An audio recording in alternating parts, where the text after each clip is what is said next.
to Math 317 Operations Research. I think this is around lecture 26, day 26.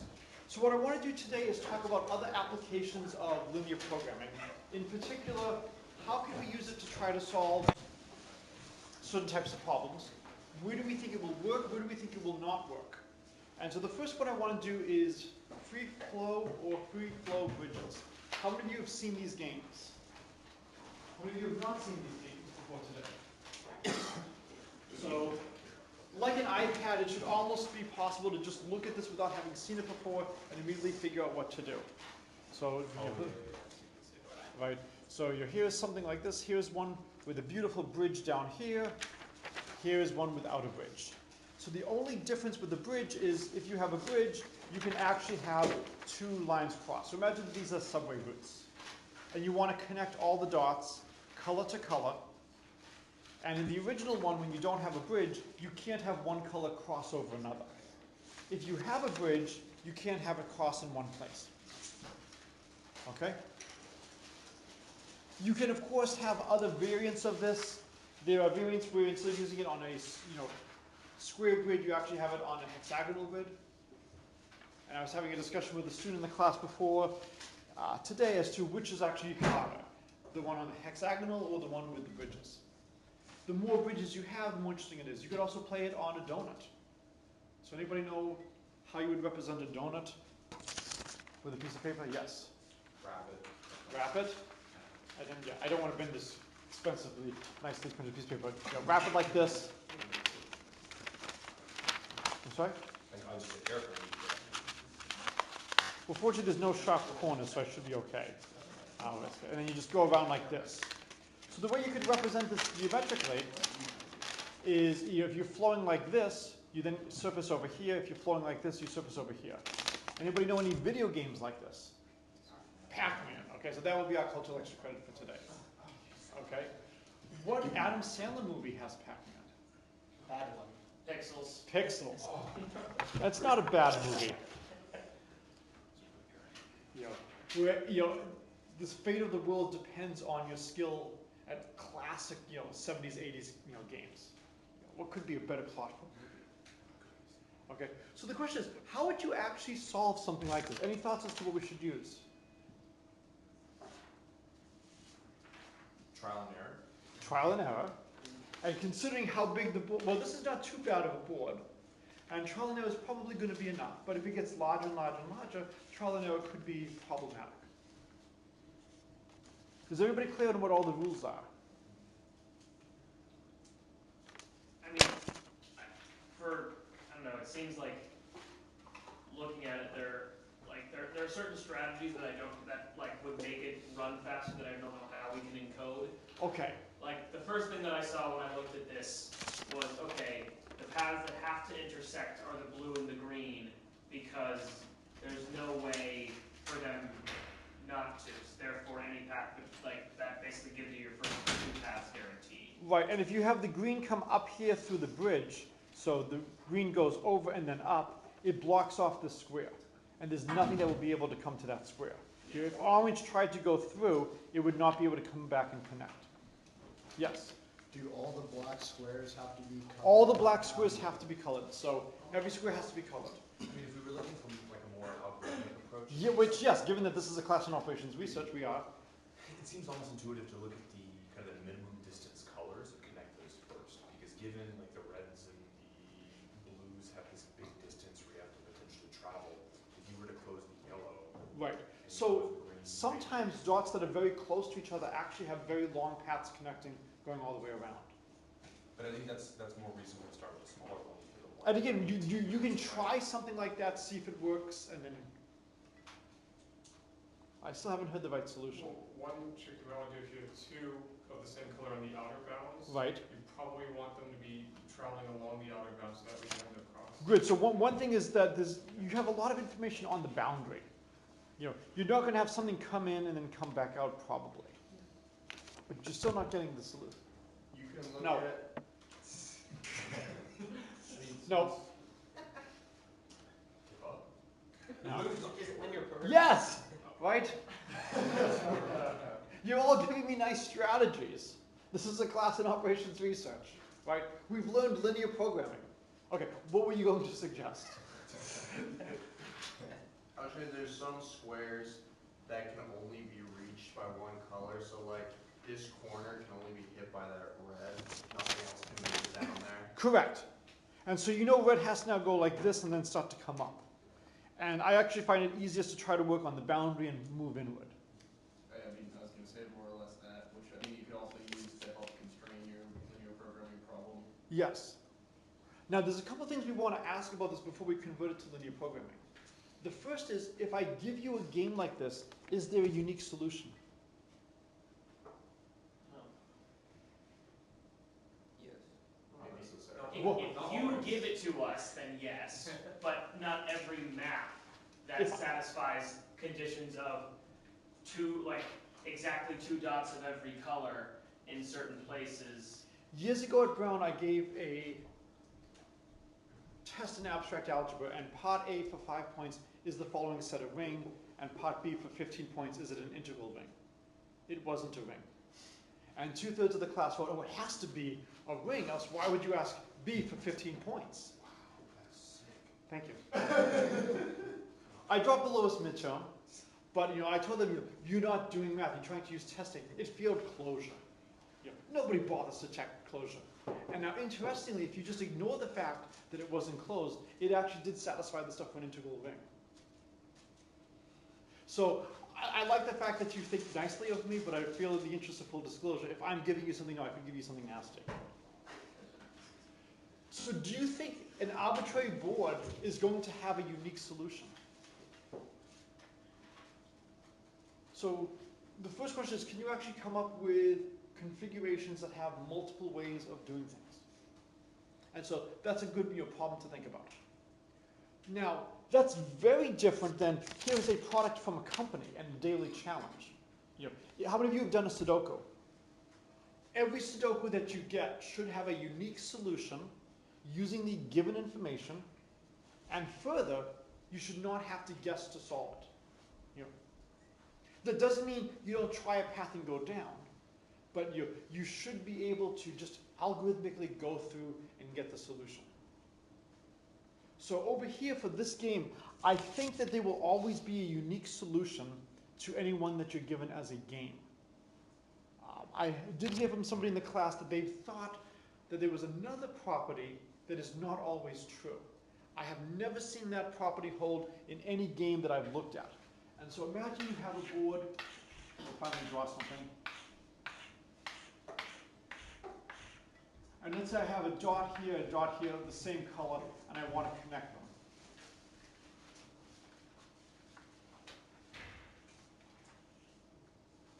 them. I don't think you will ever see something like that on these games, where you have a path that has multiple adjacent squares. So for instance, if this is colored white over here, it has 1, 2, 3 neighbors, including some stuff like that. That doesn't mean that you can't have problems that have solutions like that. If I did it, so if I did another one like this, I could fill up the whole board like that. And that would be a valid assignment. But I've never seen this in any of the games I've played. So I would say, as an additional assumption, let's assume that you can never have a path sharing a spot like this. I could go from here to here, that would be fine, but I can't go around like that and have 4 boxes together.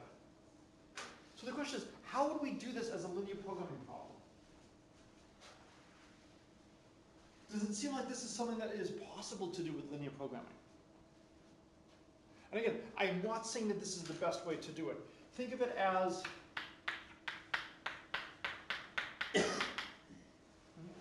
can somebody give me the roots of this? 3 and 4. What are the roots? 3 and 4. 3 and 4. And so you did 7 plus or minus the square root, right? And you are just so gifted at algebra that you could do it in a blink of the eye, right? Yep. All right, so just check that. X squared minus, pi e over square root of 2 plus square root of 3 x minus 11 e to the pi over pi to the 11e. I still think it's 3 and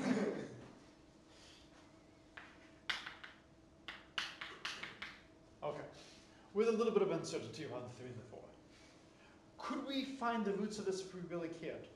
Yeah, we would just use the quadratic formula. And that's a mechanical process you can plug and chug and it will work. And it's nice to have something like that at our disposal. If you could just look at this and see the solutions, that's much better. Sometimes you can do a little bit of both. For some of these things, you might be able to just quickly see, well, here's a couple things that have to be true. And I'll just fill that stuff in and then have a smaller problem to do the plug and chug searching on. So the biggest thing is going to be, what are our variables going to be? What are our parameters going to be? What are our constraints?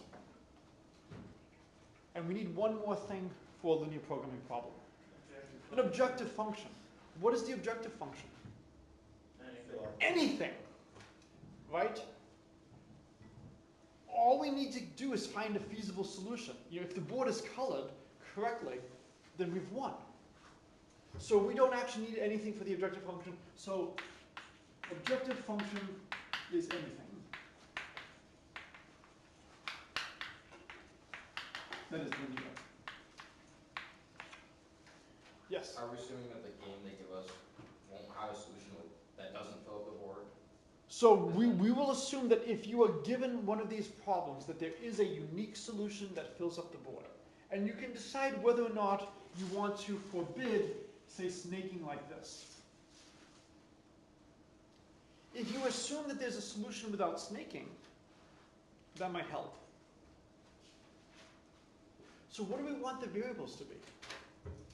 What do we want the parameters to be?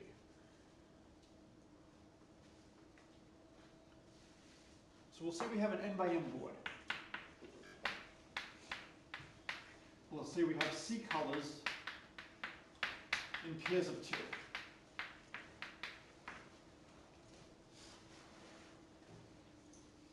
Variables, maybe we can have like X of the row I column J to color C, something like that. Okay. Okay, so you want to do how many subscripts? 3. Okay, so one possibility is to do 3 subscripts. So you could do xijc is 1 if ij is colored C and 0 otherwise. The other possibility is yij is in 1 through C. So do you want it to be an integer variable, or do you want it to be binary? Why binary? Because linearization and manipulation in general is just kind of easy. So a lot of things are easier in binary. You can really do this problem both ways. I mean, for Sudokus, would you want to have your variables taking on the numbers 1 through 9, or would you want it to detect whether or not it's 1, detect if it's a 2? Which has more variables? I'm sorry? The binary has a lot more variables. But this has more values. And so this is beyond the scope of the course in terms of what is the trade-off between coding something with a bunch of binary variables versus one that takes on more than just 2 values. So does the class have a preference between binary and C? We got 1 vote for binary. We've done binary before, I kind of want to see the other one. Okay, so we'll do. So technically, more people can vote right now, but we've got a strong argument that it's probably not bad to see a different approach. So we'll do this one. All right. So we will have y. Oh no, we'll make it at least xij. So we'll kind of compromise. We'll use the letter x from before. All right. So now, what are the constraints? Yes. First, you can only have like each space can only be 1 color. Okay, we've actually got that for free now. So this gives us each space exactly one color. And so right now we're doing the version without the bridge. So since we're doing the version without the bridge, we don't have to worry about the special bridge square where you can actually have two different colors in the same. So your comment was not a bad comment. Yes.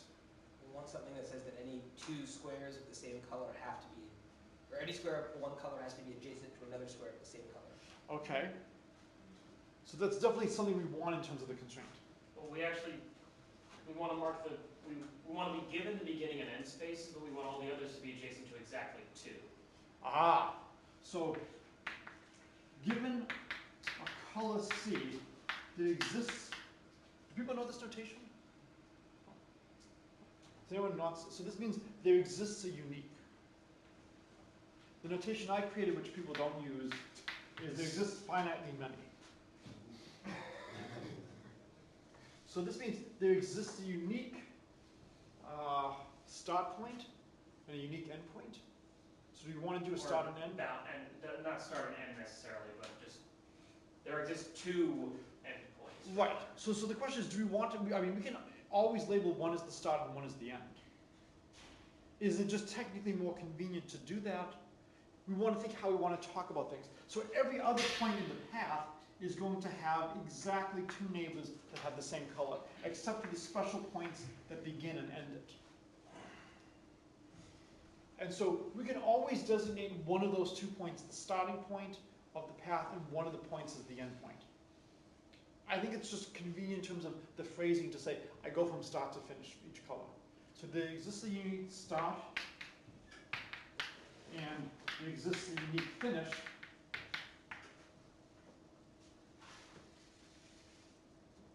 Such that each has exactly one color neighbor with this color, and all other squares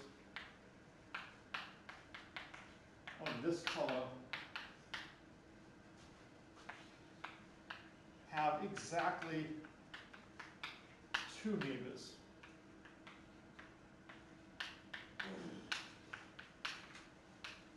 Of that color. Is that what we want? We need something more because this could allow us to have a little pair and a ring. Yes. So we could actually have something like this, and then I could have 4 cells like this that all get colored the same thing. And each thing would have exactly 2 neighbors.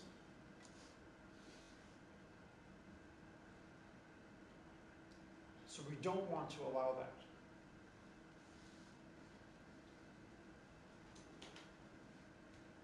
So how should we encode this?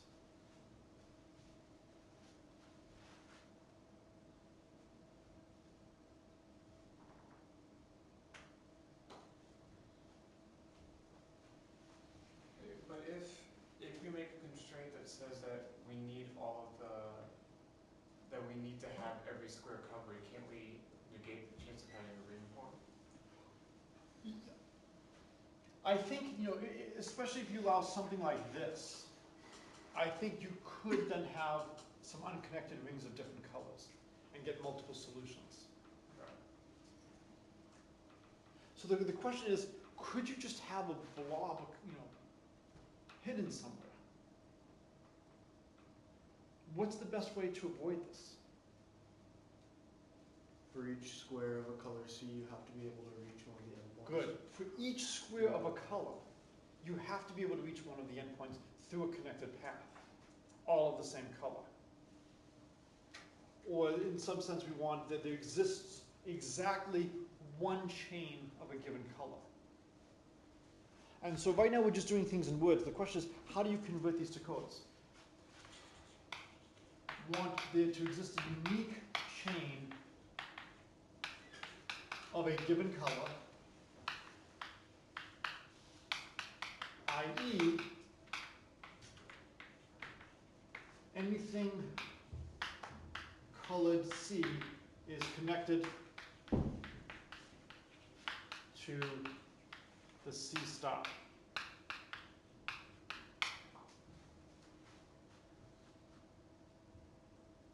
Are there any other constraints we need? Or is this enough? I mean, we need, actually, I guess we already have the whole board is full, right? Because we have the Xij. We have Xij, so that gives fills us that everything in the board. So everything in the board will be filled now.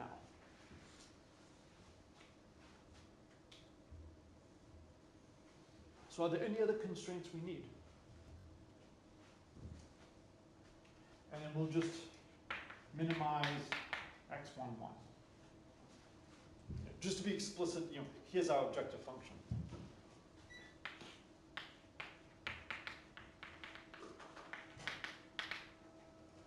Yes? So, with that statement above, Right. it says it's connected to the start. Yes. Do you also want it to be connected to the end as well? Well, if everything is connected to the start of that color, the end has to be connected to the start. Okay. And so if you're connected to the start and the end is connected to the start, then you are also connected to the end. Do we need to define a new variable that is the start or an end, so the given red circle that provides us the very beginning? So is that a variable or is that a parameter? That would be a parameter. So I think that would be a parameter. So parameters. So we would have let's see. So we want the start and end points for a given color.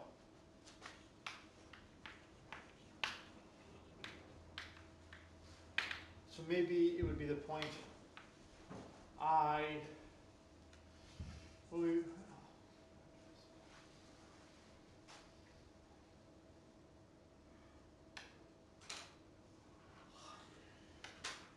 I start for a given color, J start for a given color, and I end for a certain color, J end for a certain color. So that might be a fine way to just encode which is the start and which is the end.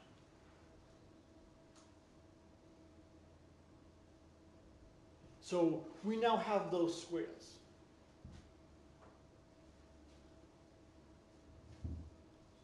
So how do we start putting in the constraints? We only have two things we have to convert. We have to convert these sentences though, and that's the challenge. Once we do that, then we can use our techniques. And again, if we don't want to do numbers 1 through C, we could do binary variables. But we have to somehow have a chain that connects the start to the end for each color.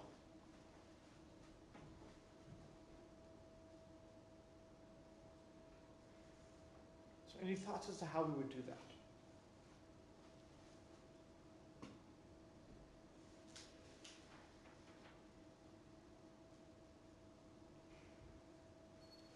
Or if we can't do the whole thing, can we do something easier? Can we do a simple case?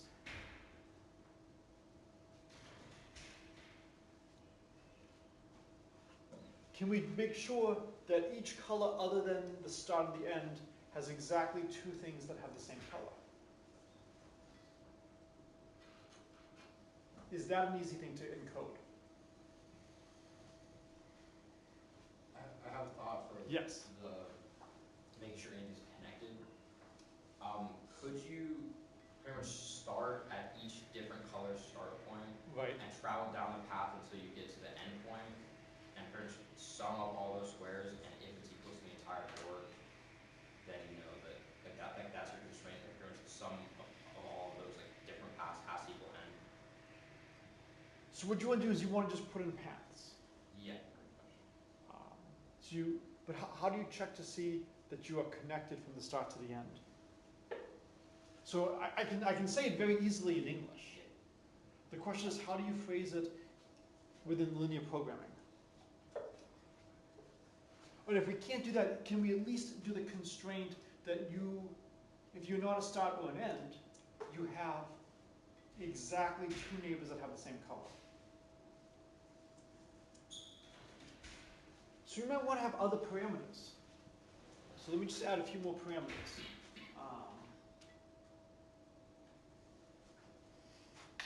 N of ij will be all neighbors of ij. So if I give you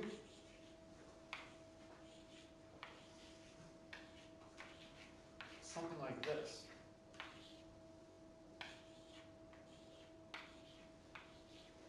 over here, what should the neighbors be of this in the bottom left?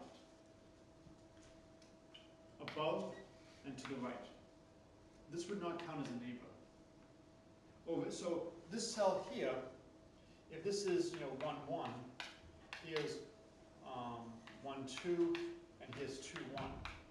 So the neighbors of 1, 1 would just be the set containing 1, 2, and 2, 1.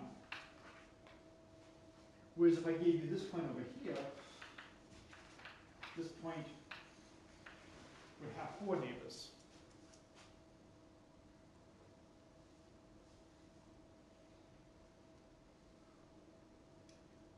Does that seem reasonable? Yes. Well, we could also, if we wanted to, this may be more of an implementation thing. You could say that there's kind of a phantom row around the whole thing that has values of 0 that isn't any color. So you could do something like that as well, but I can just put in some kind of parameter set.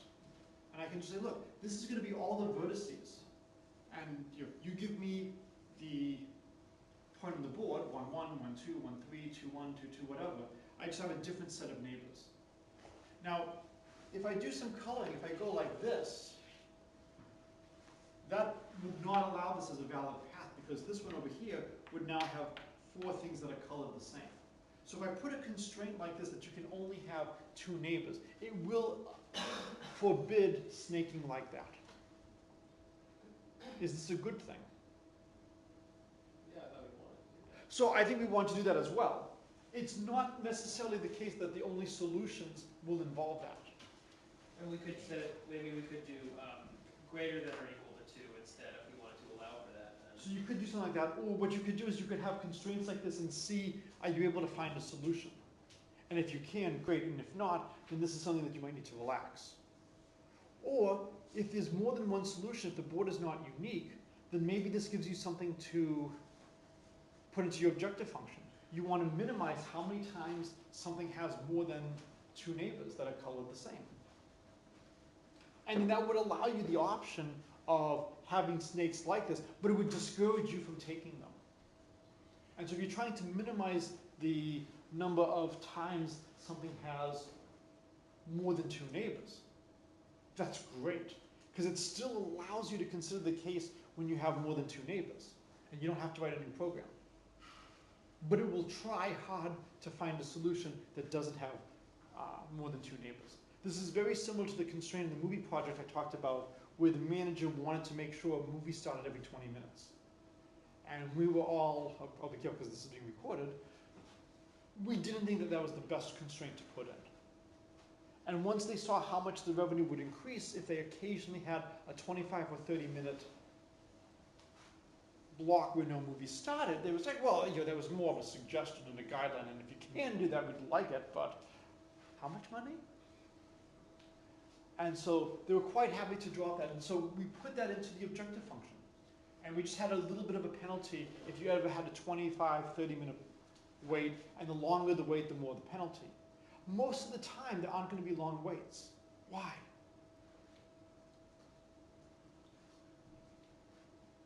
Because it benefits you to have movies playing. Yes, it probably is advantageous to have movies playing.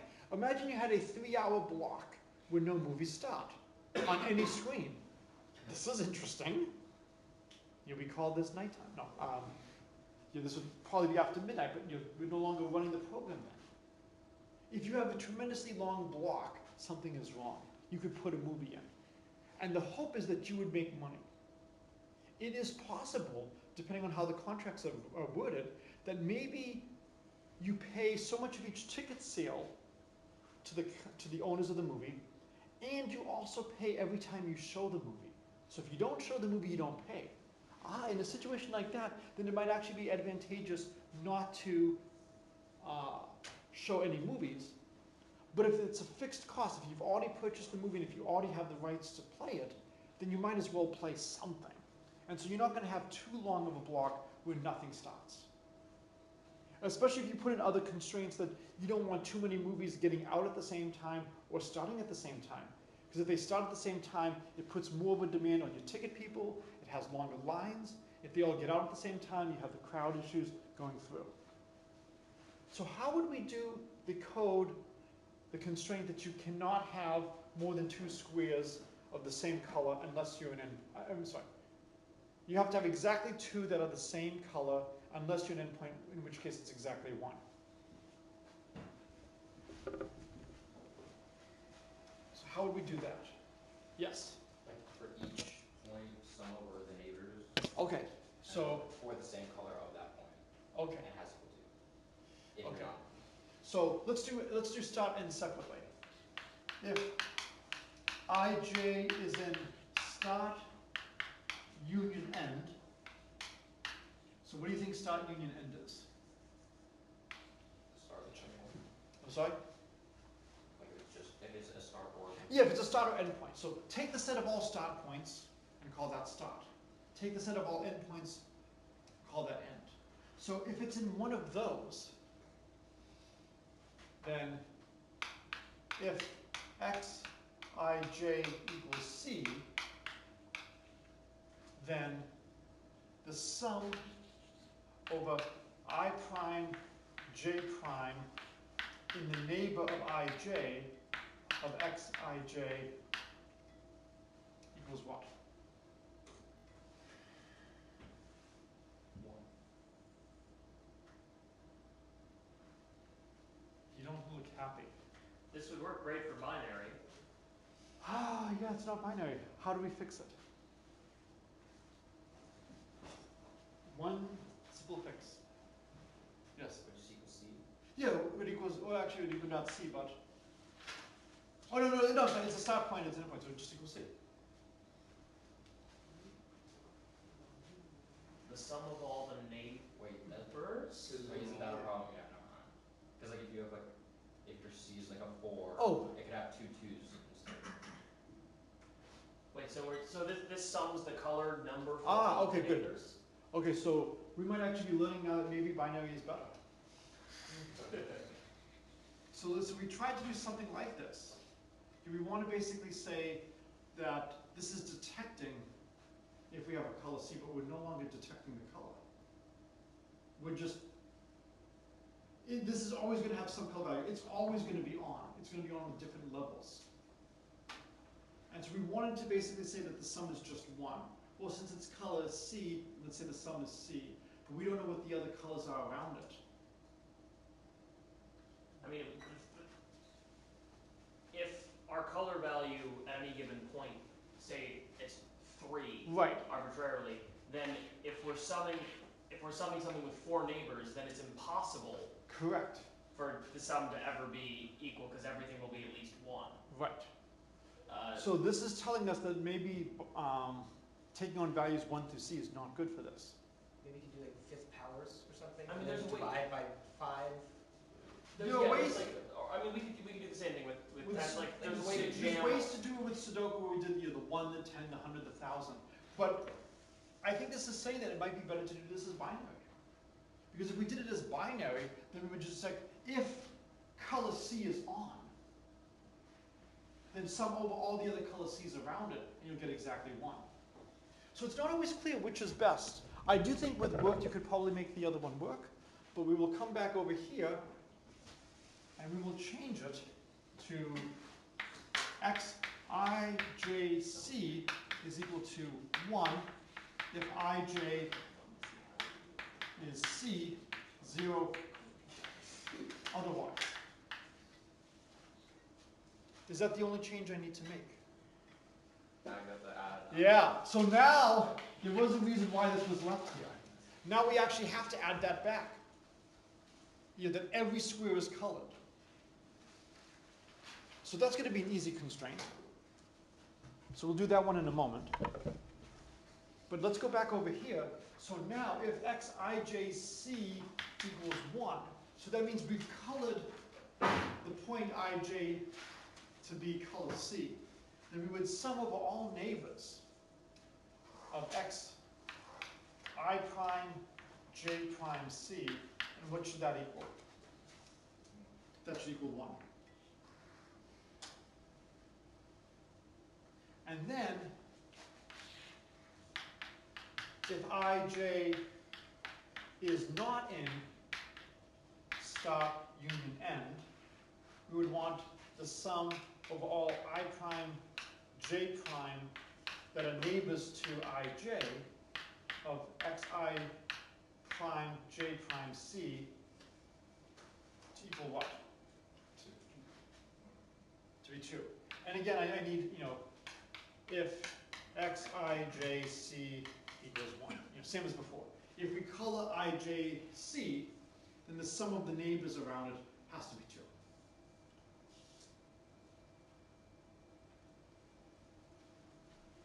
So definitely the start and the end path, the start and the end points will have just one neighbor that's colored. Is this enough to force them to get connected?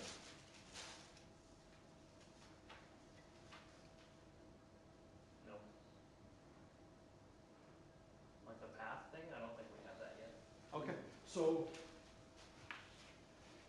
it's a shame, because it would be wonderful if it forces them to be connected.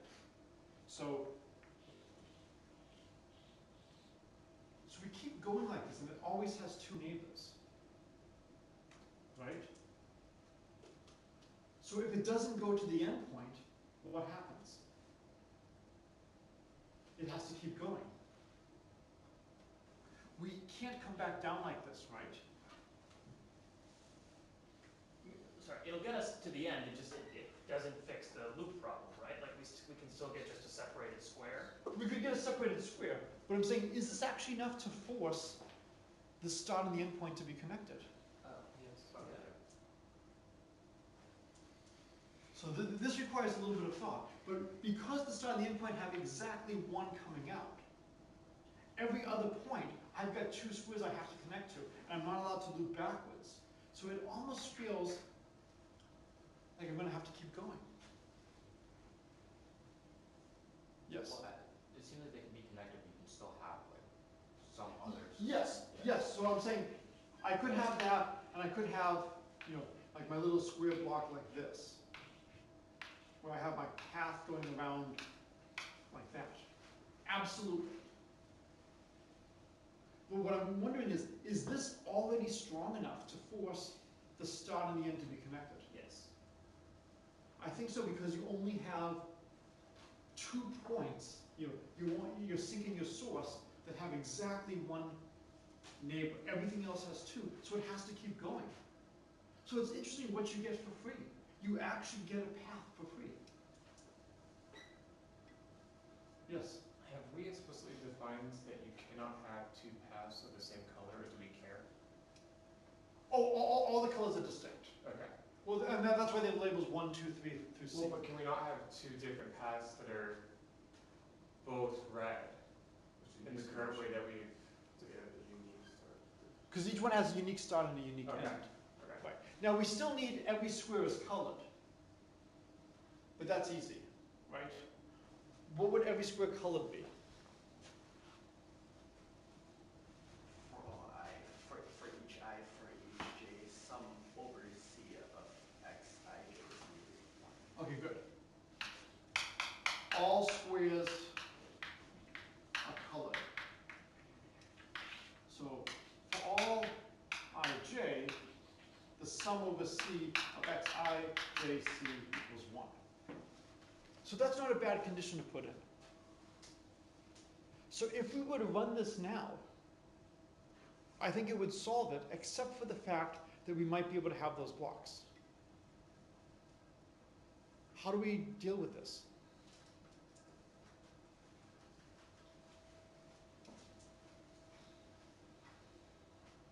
The solution is beautiful. Is there any way you can like make it so that if they were to put like a ring, it would be after you already connected all of them, but if you connect all of them, then there's no more spots to put rings? Yes, but it would be a painful thing to code. Well, I mean, if a human looks at it, it's really easy to convert it, right? What are we assuming about all of these boards? There's a unique solution. There's a unique solution. Oh. So what's the solution to how do we deal with the fact that we could have one of those floating things? We won't. Right? Is it worth trying to put that constraint in? If you're solving a problem like this, where there's a unique solution, and the unique solution doesn't have one of those, so then the question is, can I give you a board which would have two solutions, one like that and one not like that? So I would actually probably just try to keep it like this. Now the harder thing is, how do you actually encode the number of red chains we have? Or the number of chains we have of each color. You know, if this one has 1, 2, 3, 4, 5, I think this one has 6 colors if I can count properly. At the end of the day, I want to have 6 chains. Is there a way to tell how many chains I have? And this is where frequently it's trivial to look at it as a human being and say, oh yeah, there's this many colored chains. But when you actually are trying to do this on the computer, how would you actually go through the coloring on the board and determine how many chains there are? Yes? I mean, it's easy to do something like that for search, but that may not be easy to encode as a... Right, so this is the problem, is what do you have at your disposal? So one of the things I could do is I could start at the start point, and because everybody of a given color has one, the start point has only one neighbor, I'm fixed as to where I have to go. And that square that I just went to has exactly one neighbor. So what I can do is I can go through and check and see if I flow on the path and get to the end point, and I do this for each color, does that add up to the total number of squares on the board? If yes, then there can't be anything floating.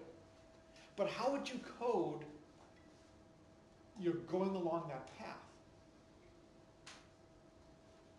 Yes? You have to like mark where you just like put some flag on it and then say like don't go to something that has a flag on it. Right, so how do you do this in the confines of linear programming? And this is where, while linear programming is wonderful, there's a lot of things it's not well designed for. And for those of you who've taken computer science, there are lots of things you could do that we can't really do easily here. Now, one truly painful thing we could do is we could enumerate all possible paths. And those could be parameters. And for each path, you could look and see how is it colored. Something you could do is you could add a turn function. And on the first turn, okay. on the first turn, you turn every start square to 0, and then on the next turn, I don't know exactly. I'm pretty sure this is not too difficult to encode. Right. You would go to some adjacent color, then the next turn that to 0, and so on.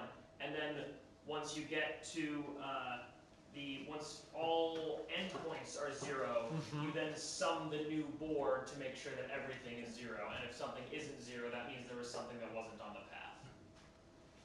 I think that would work, but it would be really, really bad. Right. It has a chance of working. Now, would you be doing coloring from all the different start points at the same time? Or would you first do one color, run it until it hits to the end? I mean, off the top of my head, I'm not sure if one would necessarily be better than the other. That would sort of, I think I'd, figure it out. Well, because one thing is you could almost break this up into I have 6 colors. Let me first do a coloring of 1. And what I'm going to do is on my turn is I'm going to go until I hit the end point. Wait now. I don't don't see a functional difference between that if you're doing a turn approach and Right. that first search. Like I feel like, aren't they just the same? Maybe, I don't know what that is, so maybe. The question is whether or not you can encode the turns well in the confines of linear programming. Yeah. And I'm not 100% convinced. I can see turning each square on with a given time and keeping track of what's going on. And so I wouldn't be surprised if there is a way to do this in terms of turns. You could, of course, enumerate all possible paths and have that as a truly massive set and see how many of the paths are colored with just one color. And in terms of linear programming, that's trivial to do. In terms of a computation, it's a nightmare to look at all possible paths on this. So we've got about 2 minutes left. So we did solve this problem, theoretically. Let's take another game, checkers. Does everybody know how to play checkers? I thought I did until I started playing with one of my friends who had emigrated from the Soviet Union, and there seemed to always be another rule that they had that we didn't have here. Oh, no, you're now forced to do that jump in this situation. But let's assume we're playing a version of checkers where we know all the rules. Sometimes you are forced to take a jump if you have the jump. If you have multiple jumps, you can choose which one you want to do.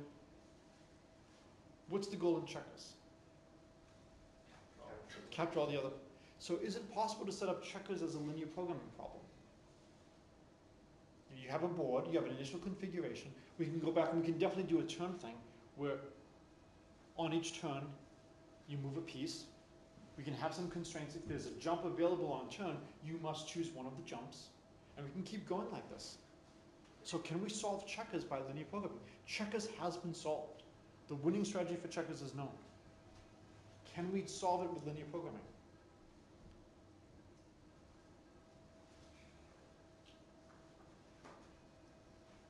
Yes. Well, in this instance, there's two players. Excellent. Right? Unlike this, where this is just for personal growth, right? To make you a better person, right? Checkers, there's two people. What's the objective function? So in terms of how a game of checkers is played, I can easily set up a linear programming problem for that. But the objective is not to just play checkers, it's to win. Or to crush your opponent, depending on how do you do that within the confines of linear programming? And that's the big problem. We can't deal with something like this, like a two-person game. And this is the reason why we did things such as Sperner's lemma and the Brouwer fixed point theorem. So for those of you who are still looking for a project, if you want to do a project rather than doing a exam, there's Nash equilibrium. If you've done this in an economics course, you can't do it, but if you haven't done Nash equilibrium before, that's a great thing to learn and give a presentation to the class as to how do we use these fixed point theorems. If you have done Nash equilibrium before and you really want to do it again, talk to me and we'll see if there's a extension that you can do. But linear programming is not powerful enough to solve everything. This is why we dealt with things such as Sperner's lemma and the Brouwer fixed point theorem to go to a whole new level. All right, this is a good place to stop.